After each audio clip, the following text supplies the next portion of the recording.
Ex-inmates of Reddit. What was the stupidest thing you've seen a new inmate do on their first day in prison? Story 1. Back in 2014, I was serving a 30-day weekend sentence at Bordeaux Prison, the largest provincial facility in Quebec. The place holds around 2,000 inmates, all serving sentences of up to 2 years minus a day. It was my first day, and since I was still in school at the time, they split my sentences up so I'd only serve it on weekends. Honestly, I was pretty lucky, especially being an Anglophone from Arizona. So that first day, I showed up and walked up to this massive 40-foot red steel door. I knocked, and a guard slid open the little shutter and asked for my name. I give it. He checks the log and says I'm not listed. Then he grins and jokes. That usually means you get to go home. For a second, I almost believed him. But one phone call later, it was confirmed. This was where I'd be spending my weekends. We were put into groups of 10 and sent through security, kind of like an airport luggage check, but grimmer. Some guys had just arrived straight off the bus, beginning long sentences. Others, like me, were just in for the weekend. It quickly became clear that this prison was its own little ecosystem for Montreal's lawbreakers. I walked into the group room with another guy who, like me, was apparently doing his first day. As soon as we step in, someone shouts, "Bro, Sam, what are you doing here?" Turns out the guy I came in with knew someone who's already clocked 30 weekends inside. They were old school buddies, reconnecting in the most surreal of places. Sam looked instantly relieved. Meanwhile, I started feeling like the outsider. The guards tell us to get up and head to what's jokingly called the fun room. When we get there, it feels oddly like lining up for a roller coaster. 10 rows, 10 guards. But instead of bars, there are tiled walls, each about waist high on me, and I'm 5'9". It's basically a lineup of tile cubicles, just high enough to give a bit of separation for the strip search that's coming next. The setup is more about directing people than offering any real privacy. Not so much to cover you from other inmates seeing your goods. But yeah. Anyway, we each step into our little section. There are 9 male guards and 1 female guard, and of course I end up with the female. I'm not even sure if that's better or worse, honestly. The guy with 30 weekends under his belt is on my left, and Sam's on my right. The seasoned guy leans over and quietly tells Sam, "Just do as they say, they don't screw around. It's no biggie, trust me." So, the guy with 30 weeks of experience goes first. The guard asks him to open his mouth, lift his tongue, then bend over. So far, nothing too unexpected. But then the guard asked him to spread his cheeks, which was pretty standard.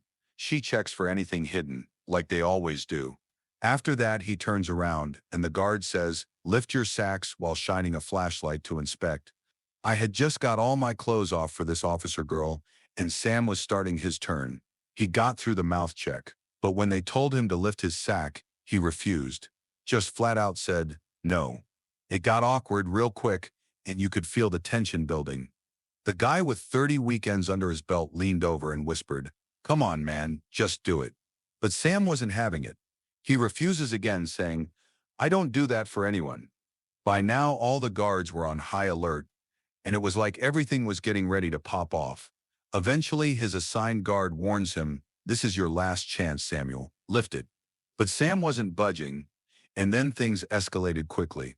All at once, 3 guards rushed in, and Sam's on the ground.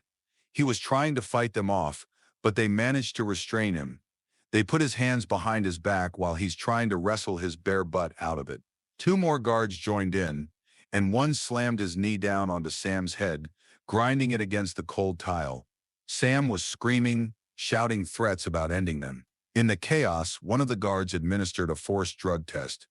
Everyone yells. They grab him by the arms and drag him out on his stomach while you can hear his things getting tile burned on the ground. That noise, the screaming and the squeaking skin on tile, is embedded in my head. I'll never forget it.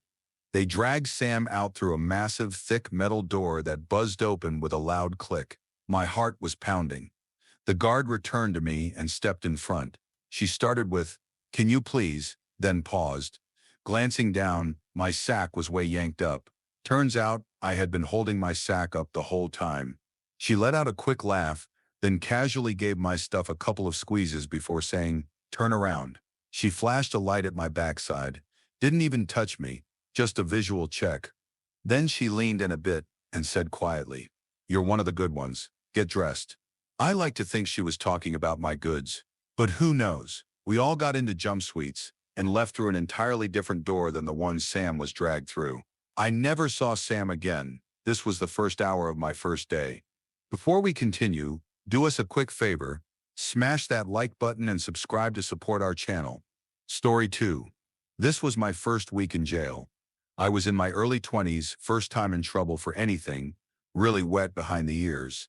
So my first week there, we were lining up for clothes exchange, and a deputy and an inmate from my pod got into a fight. They lock us down, and as we are, a deputy is going door to door asking each inmate if they saw anything. Everyone's saying no, not me though. I was raised to tell the truth, so I did. Told the deputy exactly what I saw, fresh in a pod where everyone could hear me. I'm thinking nothing of it.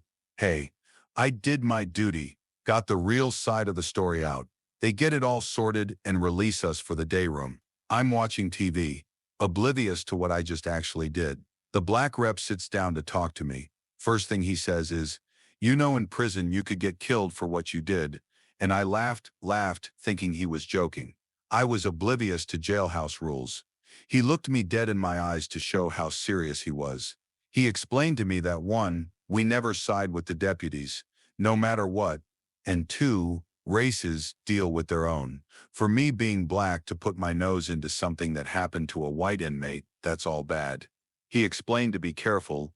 I knew nothing would happen to me, and he explained that I was good. Don't ask me how he knew, but he knew, and I was the rest of my stay. But he opened my eyes to how serious my new situation in jail was. I ended up being a chow server because the deputies felt like they could trust me. Got extra time out of my cell, longer visits, and extra food. The person I snitched on was already having issues in the pod. People didn't like him. He ended up in Ed-Seg for a while. So let that be a lesson. If you're an inmate, don't talk to deputies. Story 3. A new girl just gets to the dorm. It's about 9 a.m. and her first day. She starts bragging almost immediately about how she was able to sneak a ball of black in with her and how she's glad she won't be sick to everyone around her. She just doesn't know how to shut up.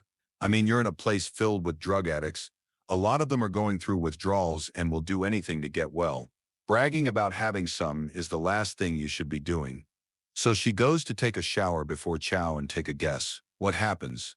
6 girls jump her. 5 hold her down, while 1 reaches up into her to grab the dope. They leave her about 0.10 of a gram, which is nothing at all. But she was in the shower, so it dissolved in the water before she even had a chance to grab it anyway. So it was given to her just to tease her and teach her what not to do on your first day. The 6 girls got high and got away with it because she wouldn't give names. And the new girl PC'd up before the end of her first day, all because she couldn't keep her mouth shut, because she thought it would make the other girls like her. Story 4. Someone jammed the toilet with a huge wad of paper in a cell on the top tier, and it ended up flooding the entire block. It was a mess. Strangely enough, the toilets in there seemed to have water running non-stop, almost like they're constantly flushing. Not sure if that's standard in all prisons, but it didn't help the situation. This dude came in, went to his cell, and immediately flooded the entire block while he was barricaded in his cell. The extraction unit came and stormed the unit, made everyone in the block lay face down in the flood water, the water from the toilet, which was legit 2 inches deep in the block, and then they pepper sprayed the crap out of the dude's cell, which in turn meant that we all got pepper sprayed while laying belly down outstretched in toilet water. This was in GA, so it was legit 100+ degrees in the block. Everyone was covered in toilet water and pepper spray. They drugged the dude out. Everyone in the block was raging mad. The dude was back on the block 3 days later, and we were all still wearing the same jumpsuits because jail sucks. And that's how that goes, but thank God for soap and showers. The dude promptly got his A beat, was pulled from block. I assume he was taken to medical. He was fairly lumped up and bleeding, and was brought right back to same block the same day. Got his A beat again after the second time. Instead of moving him to another block, they locked him down in his cell. I was there for a month after that, and the dude was never once out of the cell. No rec, no nothing. They just left him locked in the cell 24 hours a day. This was at a county jail. So brutal. Glad those days are behind me. Story 5. There was a guy at the prison I was in. Let's call him Tyrone. Tyrone was the biggest, meanest, blackest guy in the prison, a full foot taller than most people, and everyone pretty much knew that he was running things on the inside. You needed a favor to be done, you talked to Tyrone. Somebody wouldn't stop beating on you. You talked to Tyrone. If you had any problems with anybody whatsoever, you talked to Tyrone. He was the big black boss man in that prison. Obviously, because of this, everyone knows that you don't screw with Tyrone, don't take his seat, don't change his television channels, don't take his favorite food, nothing. It had already been like this for a couple years now, with Tyrone ruling with a firm grip and iron fist. He had little contenders, and those contenders he did have, he beat the crap out of them. So, in walks this lanky white guy who thinks he can own the place, who was probably used to being fed with a silver spoon. He straightaway starts causing trouble. I heard people tell him to not do certain things because I could hear the audible, "Hey, white boy, don't do that." And because he was one of the only white guys in here, I knew they were talking to him, but he didn't want to listen. Eventually, he attracted too much attention, and he saw big boy Tyrone coming over. He instantly knew he was the boss running things, and you could see he wanted to start something with Tyrone, which he soon realized he wouldn't win. Pretty soon a crowd started to gather to see what was going to happen, to see Tyrone beat the crap out of this white guy, and he caught on too and wanted to prove himself. So this lanky tiny white boy stands up, a full foot smaller than Tyrone, puts on his mean face, clenches his fists, looks him dead in the eye, and says, "I'll suck your thing on the reg if you keep me safe." Tyrone lets out a smirk and a quick laugh and says, "Yeah, you'll be all right, white boy, drop by later," and walks off. Story 6. I wasn't an inmate, but I used to work for a police department and had to transport people to jail often. One time we picked up a guy, someone we knew well, always causing trouble and constantly in and out of the system. He had an outstanding warrant, and as luck would have it, our local jail was full. That meant he had to be sent to the overflow facility in the neighboring county, a place known as the workhouse. It was rougher, older, and had a pretty tough crowd. On the 45-minute drive there, this guy starts getting unusually chatty. Toward the end of the ride, he leans over and asks me for a favor. When we get there, he says, "Just don't put me in with any of those black guys." And he didn't say it respectfully. He used a slur. I just looked at him and kept driving. We get there, and I walk him in. A large black woman is working intake. She's calm, collected, and experienced. She and I go over the paperwork while the guy is sitting on the bench nearby, looking increasingly nervous. As I'm finishing up and about to leave, I glance back at the guy on the bench. Then I turn to the intake officer and say, "Oh, I almost forgot. He had a request." The guy starts shaking his head like crazy, silently begging me not to say it. The intake officer raises her eyebrows and goes, "Oh yeah? What kind of request?" I smile and repeat what he told me on the ride over, word for word. She stares at me for a moment. Then her eyes go wide and she smiles. "Oh, I'll take care of that," she says cheerfully. Next thing I know, she calls out for backup. Two massive black correctional officers come walking out from the back, both built like linebackers. They've got chains in hand and that serious look on their faces. The guy on the bench looked like he was about to faint. I nodded, smiled politely, and walked out to my cruiser. Story 7. First time I got sent to a federal prison here in Canada, and let's just say I didn't exactly understand how things work yet. Canadian prison culture is a bit different. Certain assumptions people have about prison life don't really apply here, at least not in the same way. Anyway, on my first day, I got assigned to a cell and met my cellmate, this older guy who had clearly been around the system a while. He told me the last guy in my bunk wasn't the cleanest and suggested I grab some cleaning supplies and disinfect the area. Sounded reasonable, so I headed to the supply room he pointed out. While I was filling up a mop bucket, I noticed these shelves labeled Government of Canada stacked with items like bleach, hygiene products, and some contraceptives. My eyes widened. I rushed back to my cell, leaned in and whispered to my cellmate, "What the heck? Are they seriously encouraging SA in here?" The guy stared at me for a second, then burst out laughing. He was like, "Dude, chill. This isn't what you think. Some folks in here are in relationships, and it's about safety and personal choice. The bleach, we use it for cleaning, and some guys use it to sterilize tattoo gear or even dye their hair when they're bored. Story 8. Not prison, but I spent some time in juvenile hall in Minnesota. The racial lines weren't as hard drawn as they might be in other places, so even though I'm half white and half Hispanic, I was loosely connected to a group that mostly stuck together. I wasn't loud about it. I kept to myself unless someone crossed a line. One day this bigger black kid came in. He had some gang ties that didn't get along with the group I was connected to. Right away he starts talking trash, mostly aimed at me, saying we were weak for letting a white kid walk with them. He got louder, started shoving me around to try and make a point. I wasn't looking for a fight, but once he put his hands on me, I pushed back. He tried to take me down, but I managed to catch him in a front headlock and dropped my weight to pull him down with me. From there I used the position to get control until guards stepped in and broke it up. I honestly thought I was going to get in serious trouble, but instead the other guys ended up clowning on him for losing, not only because I was white, but especially since he was bigger and came in trying to act like he was untouchable. After that, his tough guy image didn't last long. Story 9. When I was in prison, our cell held 6 guys, 3 metal bunks bolted to each wall, stacked with only a few feet between each. The only spot left when a new guy showed up was the top bunk on my side, which was practically a climbing wall, like 9 feet up. This new guy gets admitted and starts demanding a bottom bunk. For context, I was already on one, and I'm 6'2", about 215 pounds. The other bottom bunk was taken by a guy even bigger than me, probably 6'6" and 260 pounds easy. So the new guy, who was maybe 5'8" and 140 soaking wet, really had no leverage. We just kind of stared at him while he threw a fit. Then he grabs the in-cell phone and starts slamming it around like he thought that'd get our attention. Honestly, it felt like he'd seen one too many prison movies and thought he needed to act tough to earn respect. He decided to start yelling at the bigger guy. Bad idea.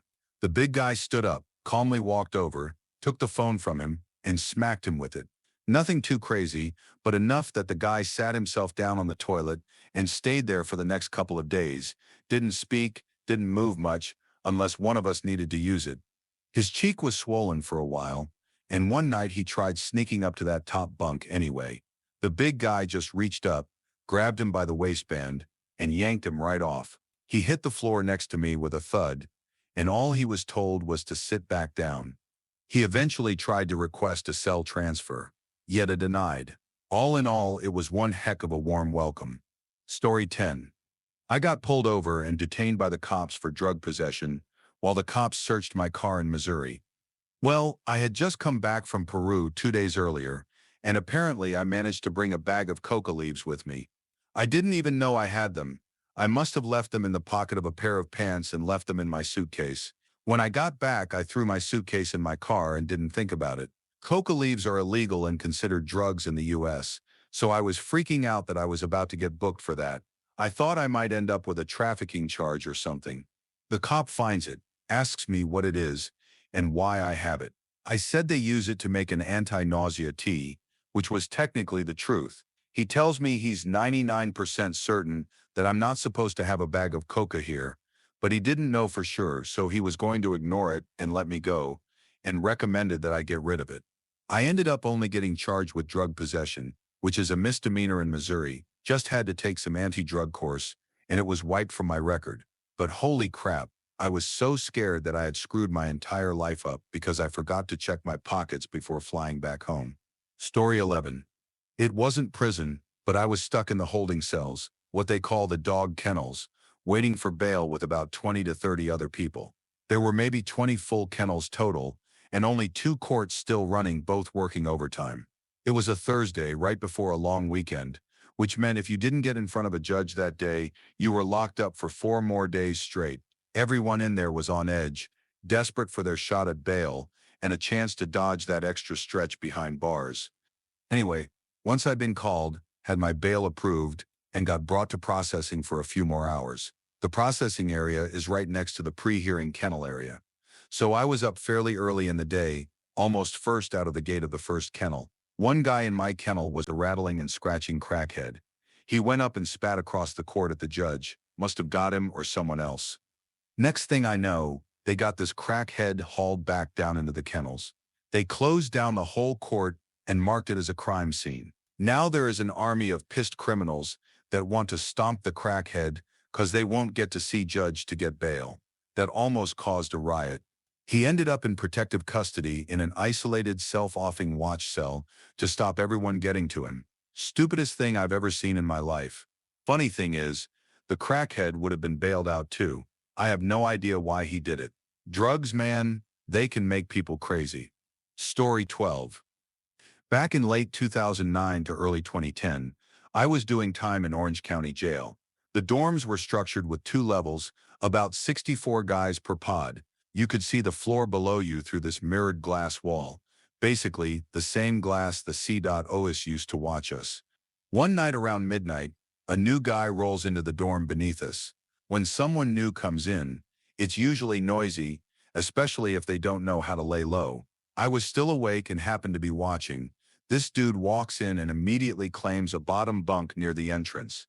That's a rookie mistake. In jail, especially in our pod, bunks are unofficially assigned by the heads of each racial group, usually the pod leader. You don't just walk in and pick your spot. Sure enough, the pod leader, a guy named Cyclone, who was definitely part of one of the stricter organized groups, walks up and tells him to move to a top bunk.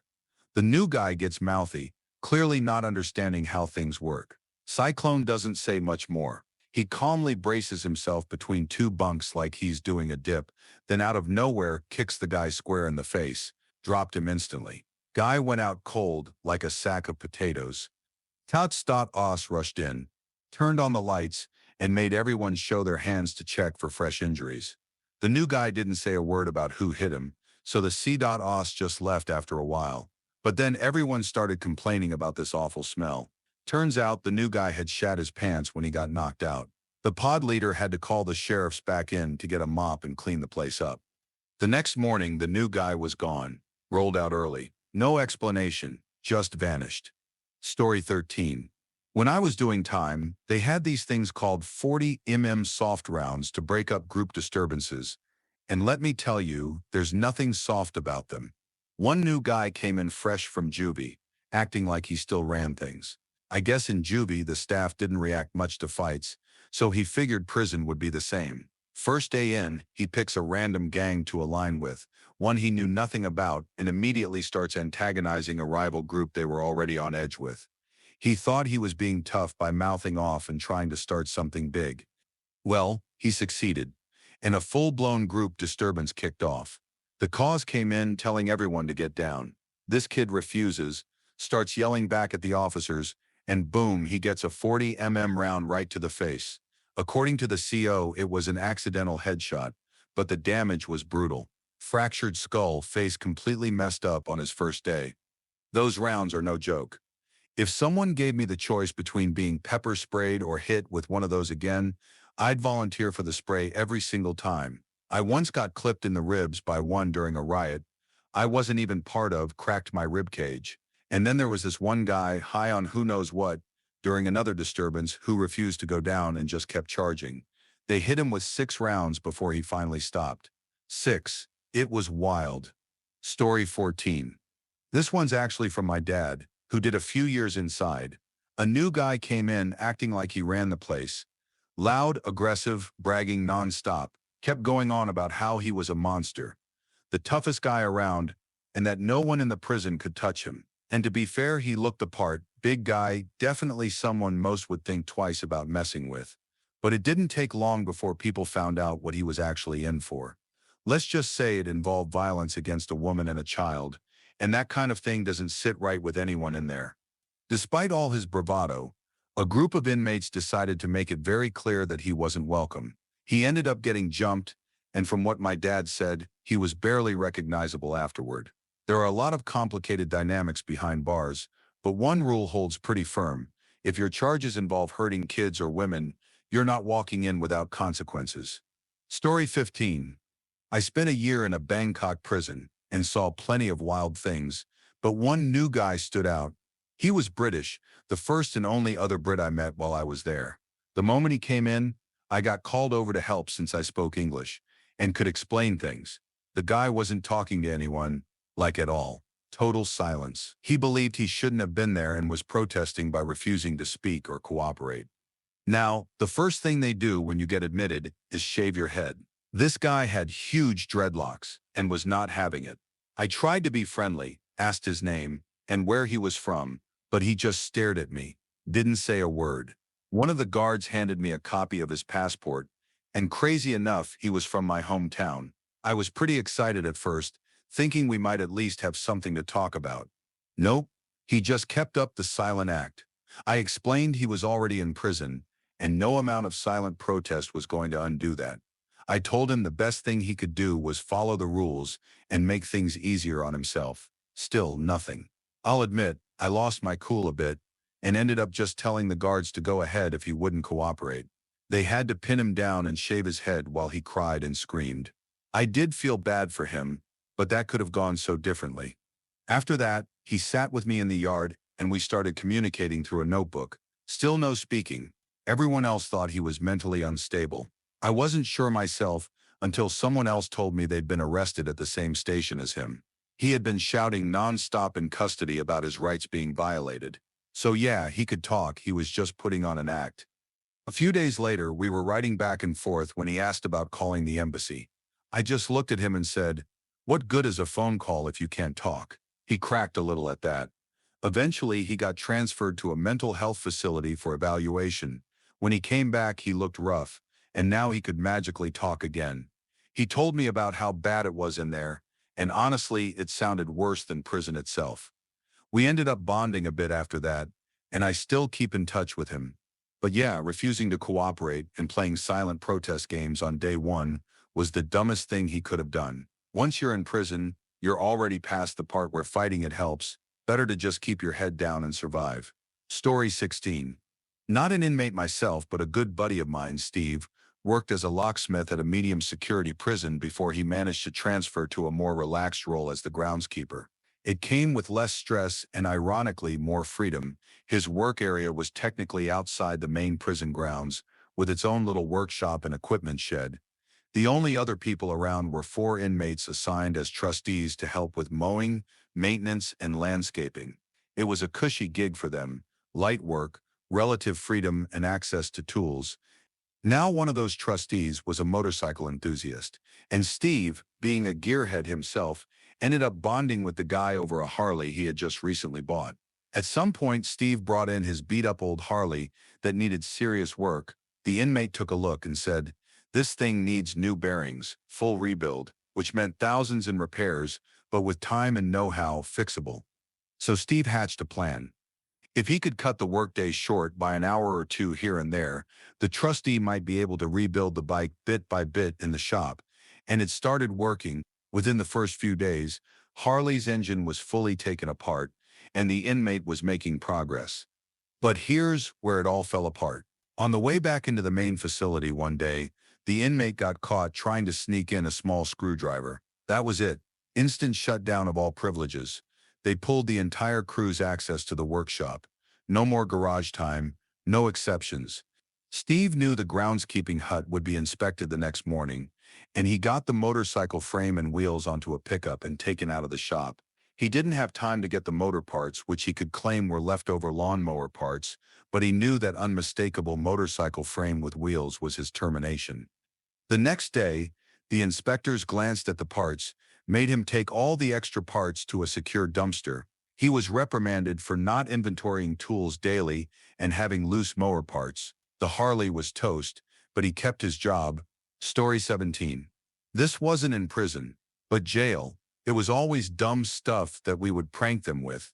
One example is having someone get a look at their name on their wristband and then going to the phone like they were answering it. They would then yell the new guy's name and look around. The new guy would finally say, "That's me," and then the guy on the phone would say, "Oh, here, it's for you." When the new guy walked over and said, "Hello," the whole pod would start laughing because you don't get phone calls in jail. Another was messing with new cellmates. One cellmate and I had been cellmates for a while, so when we got a third in our cell, we'd lay down a cell schedule for him, with all ridiculous things such as, after lights out, we did 200 jumping jacks every Wednesday, We'd get to Wednesday and tell him to slide his portable bed under the bottom bunk and start doing jumping jacks and counting them off. They would 100% of the time join in, and we'd usually get to 20 or so before we couldn't contain our laughter, and then explain that there was no cell schedule or jumping jacks. One time, I had been in for about a year of 15, a total of 15 months, and had some clout at that point. I'm not a hard A, but can handle my own and had only been in 2 necessary self-defense fights in that time. With more time in jail comes certain privileges. You get a better seat by the TV, you get to the front of the line for meals, etc. A new guy came into the pod that day, and I heard the door click open for food to be served. Even though most people were already lined up after the announcement to line up, I went to the front and got my food first, as did others with much more time than most. This is jail, not prison, so anything over a year is a fairly long stay in the county I was in. This new guy didn't take too kindly to me, specifically going to the front. He started staring at me for the rest of the day, a mean mug if you will. I took a shower, and when I got out, an inmate came up to me and told me the new guy told him that he planned on just straight up sucker punching me. Here's the thing. Don't ever tell anyone that, especially if you're new and don't know anyone. I was well liked throughout the pod and didn't have problems with anyone, for the most part. I was generous to those who were hungry. I was a damn fine card player. I had a sense of humor and wasn't a hard A. I didn't tolerate disrespect from race to race, and I sure as hell didn't plan on getting sucker punched. So I, in front of the whole pod, said, "Hey man, I hear you've got it in your head that you're going to sucker punch me. Is this true?" He said it was true. I politely asked him into my cell for an actual fight, not some wussy little sucker punch. Also, don't go into someone's cell for a fight. Who knows what they have prepared to attack you with. I didn't have anything but my fists, though. I proceeded to beat the crap out of him. Like he didn't get a single shot in on my face. His head and face were left bloodied and lumped. I will say that, when the guards asked him what happened at dinner, he didn't say a word about me.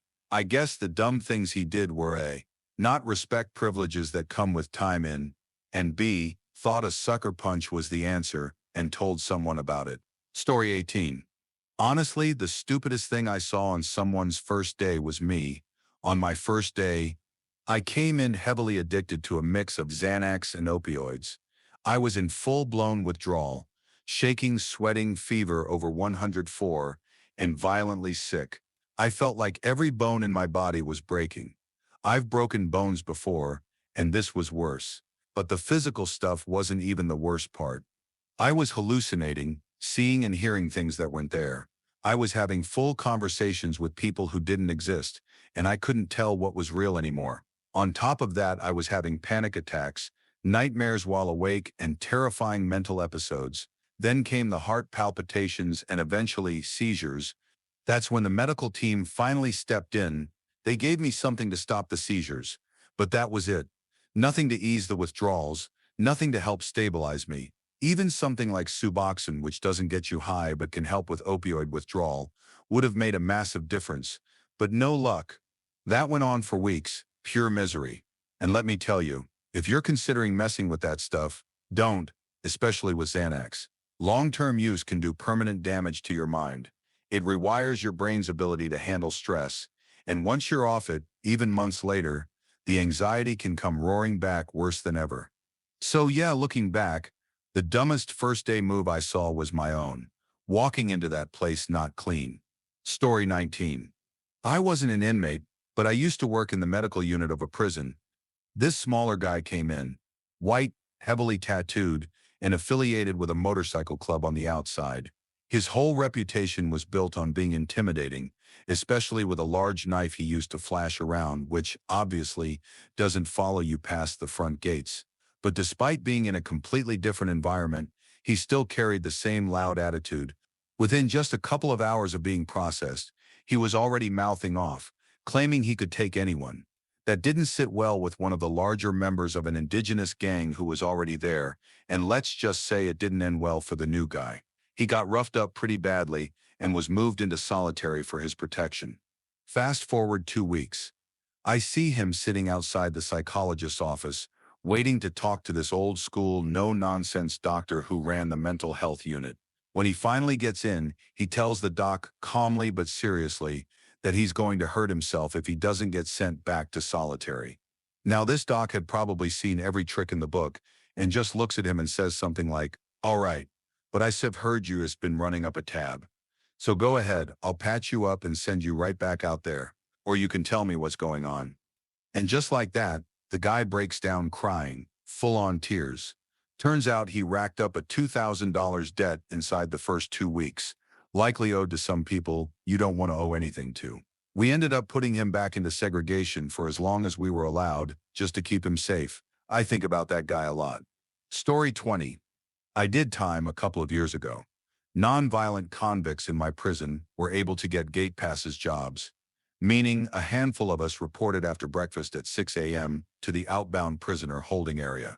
This is where they sent us, and prisoners who were transferring to another facility, that is, they were getting into too much crap that they needed to be moved somewhere else. They had too many points so their security level got upped, and they could no longer stay, etc. I know some guys in my prison in mid-Michigan who got shipped up to a facility in the Upper Peninsula near the border of Wisconsin. Anyways, a few of us went to work every morning at another prison. We rode in a van across the street. I was a porter, so I cleaned the front of house where families sit before visiting their inmate, cleaning bathrooms, windows, taking out trash, etc.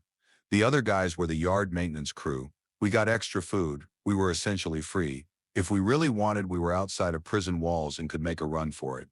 But having this job had its downside. The porter I worked with was about to get out. Turns out he was running drugs from work back to our prison to make some extra cash. He told me I could get in on it and take over when he left. He said it's easy, they drop it in the trash in the women's bathroom, you take it back, all good, just gotta make it through the strip search, which was very relaxed as these see. All saw are things swinging every day. Nobody wants to do that, especially when we were considered non-violent and privileged. I told him I wasn't into it many times, but I was in too deep, and I already knew too much. So some random day I'm lying in my bunk watching TV, and some random from a different cube on the other side of the building comes and is like, "Let me holler at you a minute." So I went and we talked, and I said, "I'm not into it." That didn't stop him or several others from coming at me to persuade me differently. Every time I gave the same answer, "I'm sorry, I'm just here to do my time." Now, mind you, I'm 2 months from going home. I'm not telling these people this because there is some crap people will do or threaten you with if they know you're going home soon. One of my best friends, even to this day, finally came out to the yard with me, and I went to the original person recruiting me, and I told him, "Listen, I don't want to do the job. I'd appreciate it if you leave me alone, and I hope it works out. I'm 6'1", 170 pounds, and have no fighting bones in my body. But I handled it like a man and never heard from them the rest of my time. If you put your head down, mind your own, stay aware of what's around you, and treat others with respect, prison won't be that bad, or at least it wasn't for me living that way." Story 21. I've been to jail once, twice on the same case. I got extradited down to the middle of nowhere and booked in at around midnight. The thing is, I need mental stimulation to relax. There was one cellie with a Hitler history book and a thorn crown tattoo on his forehead, along with the phrase, "I am not human." I woke him up and asked for his book, to which he obliged, had some weird late-night reading and drifted off. We talked the next morning, and he said he couldn't tell if I was stupid or if it was just my first time in jail. I said a little of both and thanked him. We both got released later that day, and dude offered me a place to stay. I was kind of flat broke in the middle of nowhere, and it was -4 degrees fetch out. So I ended up staying in a church property with this dude overnight while I got myself together. Honestly, the guy was an absolute drug addict, a well-known town homeless, and a recurrent county inmate. He was well-intentioned, though, I think. Seemed like the kind of person the system just failed. I remember being thankful that a church had tried to intervene and hoped that the man found more in his life. Story 22. This might not have been the kid's literal first day, but it was early on and unforgettable. I was in the intake tank at the county jail, the first holding area you go to right after being processed. This young guy comes in, maybe 19 or 20, and starts immediately complaining nonstop about how he's not getting his medical marijuana or any of his prescribed drugs. He was loud, smug, and had a way of irritating everyone around him within minutes. One day during count, when everyone is supposed to be on their bunks and silent, he starts going off again about his rights and medications. Then, completely out of nowhere, he says to the guard, "What if we all riot?" Instantly, the entire tank collectively freaks out, like 10 guys yell out at once. "We don't know him, we're not with him." Everyone else stayed completely still, trying to look as non-threatening and uninvolved as possible. The guard, understandably alarmed, asked him what he just said, and the kid doubled down, talking about his rights and how the system's unfair. Next thing we know, the guard yanks him up and pins him to the wall. After calming things down, the officer tells him he's now got a new charge for inciting a riot. He got hauled off to solitary right after that. Never saw him again, though word was he spent the rest of his sentence, however long that was, in isolation. I still can't believe he said that out loud in county jail. Story 23. I went in when I was young, not exactly making the best decisions. The unit I was in had no cells, just a big open room with bunk beds and a side room with a TV. Everyone in there worked the same prison job, so it was mostly calm and routine. Then this new guy shows up, quiet, kept to himself, didn't seem like he wanted any trouble. That lasted about a day. Out of nowhere, one night he just snaps, starts sprinting around the room singing loudly to the tune of Black Sabbath's Iron Man, but changes the lyrics to "I am the N-word man running through the hood from the Ku Klux Klan." About 15 seconds later, someone tripped him, and chaos broke loose. The whole place just erupted. It got so bad that the cows had to call in backup to get everyone separated and under control. Everyone in that unit had steel-toe boots because of the job we worked. But instead of kicking him while wearing them, people were holding them and swinging. It was like something out of a movie. Afterwards, I remember guys sitting around trying to figure out which boots were theirs, comparing who had the most damage on them. It was surreal. Honestly, I was shocked he made it out of that incident. Story 24. This one's on me. I was the new guy, and I didn't make the best impression. It was one of my first nights in jail, and during roll call, everyone had to sit on their bunks and stay quiet while the officer went around checking our wristbands to confirm identities. Simple process, happens twice a day.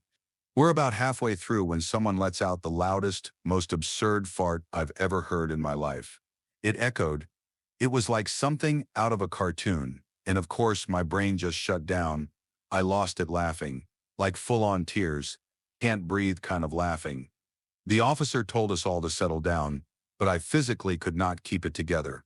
A few other guys chuckled, but I was the main problem. He gave me a couple of warnings, but I was too far gone. I even tried to explain in between wheezes that I wasn't trying to be disrespectful, I just genuinely couldn't stop. Eventually, he got fed up and gave me a bunk restriction. Not the worst punishment. Honestly, I could still see the TV from my bunk, so I just chilled there the rest of the night. Story 25. I wasn't an inmate, but I worked as a jailer for a while and was regularly assigned to the felony pods. Most of the inmates there knew the system and didn't cause unnecessary trouble, especially the older guys serving long sentences. As long as you treated them with basic respect and didn't act like you had something to prove, they usually treated you the same way. One day, a young guy came in, his first time locked up. He'd gotten himself arrested after making some very poor decisions while completely out of it, including crashing into a gas station and grabbing a bunch of stuff from inside. Now I happened to be sitting at one of the tables with two of the older lifers. These guys had been around and were generally chill, unless you pushed the wrong buttons. The new guy walks over, clearly trying to act like he belonged, and sits down with us. One of the old-timers casually asks, "So what are you in for?" Without even looking up, the kid mumbles, "Murder." The tension was instant. Everyone at that table, including me, knew that was not true. I had his file, and the two guys had been around long enough to sniff out nonsense from a mile away. One of them looked ready to launch across the table right then and there. I stepped in quickly, calmed things down, and pulled the kid aside. Told him, "Look, man, this doesn't have to be a bad experience for you. You can keep your head down, do your time, and go back to your life. Or you can go around pretending to be something you're not, and that'll make your time here 10 times harder." I'm pretty sure he was just scared and thought acting tough would help him survive. But telling two real-deal lifers that you're locked up for something you didn't do is one of the fastest ways to get on the wrong side of the wrong people. He ended up bonding out after 3 days, barely left his cell except to eat, and didn't go near the showers once. Story 26. It was my first and only time in jail, and trust me, it was enough to make sure I never wanted to go back. I made the rookie mistake of not keeping my gaze in check. I kept staring at this one guy, and it seemed like every time I got up from my seat, he'd come and put his coat down in my spot. I never really ate at the same time as him, but he stared at my cell for what felt like forever. Then came dinner time. The doors opened, and my cellmate was still asleep. So I went down alone. I figured I'd do everything by the book, wear my shoes, bring my cup, and keep to myself. But a few minutes later I hear this guy shouting, "Where's my cellmate? Who's my cellmate in 215? I replied, "Right here." And this guy, he was massive, came right up to me, getting way too close and all up in my face. He starts demanding to know why I didn't make sure he had food, calling me racist, saying I didn't know what it was like where he was from in Florida. Someone else at the table mutters something like, "That's messed up." I didn't realize it was somehow my responsibility to make sure he knew there was food, so I owned up to it and told him I wasn't racist, just that it was my first time being locked up. One of the others at the table asked, "Are you going to handle him, or what?" The guy just shrugged it off and said no. I figured they thought I didn't understand them because they spoke so cryptically, almost like they were talking with their mouths full. When I got back to my cell, I apologized, explaining I didn't know any better. He asked, "This is the first time you've ever been locked up?" I nodded and apologized again. He just said, "Say no more, man." I took that as a hint to keep quiet from then on. Story 27. The guy admitted he got arrested for being caught with a 13-year-old girl. This was the county jail, not a prison. It's no longer true that pedophiles get locked up because of PREA and all that, but they are hated, and there's nothing that will change that.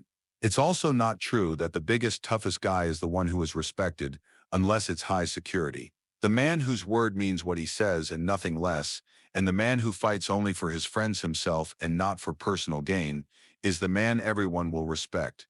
And that's all you have there, who you are as a man, and snacks. I told that kid on his first day to just accept whatever crap he gets for what he did and not to defend himself because he was never going to redeem himself in anyone's eyes at that point. Someone called him a sick jerk, and this kid called him a shrew, and that was the last time he ate until he checked in. Protective custody. Jail is weird. You will meet the very best people and the very worst ones. If I didn't have a family that I felt I abandoned, then I would have a positive view of being incarcerated. Only 70 to 80% of inmates are scumbags and criminals. That place will make them into absolute animals that are beyond saving, given enough time. Those other 20% that do more than 6 weeks can come out of it with a heart and soul of pure gold, or they get put into segregation and their minds break. After 3 weeks, I saw my imaginary friend once. They were the most human of anyone I had seen for weeks. That kid had to spend the whole time like that, and he was 18 and scared. When he gets released, he's going to destroy some girl's life, and all that's going to matter is not getting caught. When that happens, it'll be the third time I've seen the same crap occur just like that. If you end up in jail, don't say a word. Do not trust the people coming up to you. Look for the guy that everyone else is going to. The guy that isn't putting on some tough guy act. And don't ever accept a 2 for 1 inch from anyone you didn't ask for something from. Story 28. There's this old prison myth floating around that if you want to gain instant respect, you should walk up and challenge the toughest guy on your block. Supposedly, it's the fast track to being left alone. But in reality, it's the fastest way to end up in the hospital or worse. So this new kid comes in, young and nervous but trying to put on a brave face. First day in the general population, he walks straight up to one of the most feared guys on the tier and tries to start a fight. It didn't end well. He ended up getting seriously hurt, bad enough that it was the last time we ever saw him in Gen Pop. Most people inside aren't looking to cause trouble. They just want to do their time and go home. The violent stuff usually stems from debt or running your mouth too much. If you play it cool, stay respectful, and mind your own business, the majority of people will leave you alone. Story 29. This guy tried to not tell us what he was allegedly in for, so eventually we did some digging and found out he was in for SA charge, and we beat the crap out of him. Another guy, when we asked him if he brought anything, meaning drugs up his A. His reply was, "Screw that, I'm not a criminal piece of crap." He got jumped and beaten up before even getting to see the inside of his cell. 2. Another guy who was an ex-military guy came onto a range and started proudly boasting how he offed over 11 Muslims in Afghanistan. He got sort of lucky because he did this as soon as he came out onto the range, when guards were still there. They took him off range and put him in segregation for a few months, and when he eventually got out of the hole, he got jumped and injured badly, but it wasn't on my range. 3. This one's more of a funny story, kind of a scared straight moment. The jail was overcrowded, and minimum security was full, so they ended up sending this kid, maybe around 18 or 19, into max on his very first day. He was in for something petty, like stealing from a grocery store. Since he was brand new, a bunch of us decided to mess with him a bit. We started teasing him, pretending he was going to get passed around while he was there. A few of us even planned out a fake rotation of whose cell he'd be staying in each night until his court date. The kid was terrified. Eventually, I told him, "If you grab this sock hanging from my waistband, that means you're mine and no one else's." He looked around, and a bunch of other guys backed me up like it was some serious rule. Without hesitation, he yanked that sock like his life depended on it. We all burst out laughing and finally told him it was just a joke. But later that weekend, a real fight broke out. 3 guys jumped someone and beat him up pretty badly. After that, we went on lockdown, and the poor kid shut down. He climbed into his bunk, wrapped himself in bed sheets like a cocoon, and didn't move for the entire weekend. Every so often, he'd quietly ask his cellmate if he was safe, and the guy would just say, "Don't worry, they always mess with the new fish." He had court on Monday and ended up getting released. I'd be willing to bet he never committed another crime again after that experience. Story 30. I did 14 years in federal prison for wire fraud. I got out last February. I'm 36 now, and these are some things I can say about prison. 1. While your sexuality may not be an issue outside of prison, inside prison, male inmates who are openly gay are generally disrespected. 2. Gambling and drugs create debts that are at some point unable to be paid and can result in serious issues for yourself. 3. Most prisons operate a social hierarchy based on gang affiliations or hometowns, although there can be large separations based on race. However, those convicted of SA involving adult or kid are usually seen as fair targets. Anyone can harass, steal from, or abuse them without much consequence from the inmate population. 4. You might have been a bad A outside of prison, but generally you can fight several people at once, which is what would happen if you talk about how much of a bad A you are. Keep your stuff to yourself and don't talk crazily to people, which is seen as disrespectful. Disrespect has a different meaning in prison. 5. Best to just keep to yourself as much as possible if you want to embrace prison life and become institutionalized. Prison is not a place to make friends. Thank you for watching. If you enjoyed this video, be sure to give it a thumbs up, subscribe, and hit the bell icon so you never miss an update.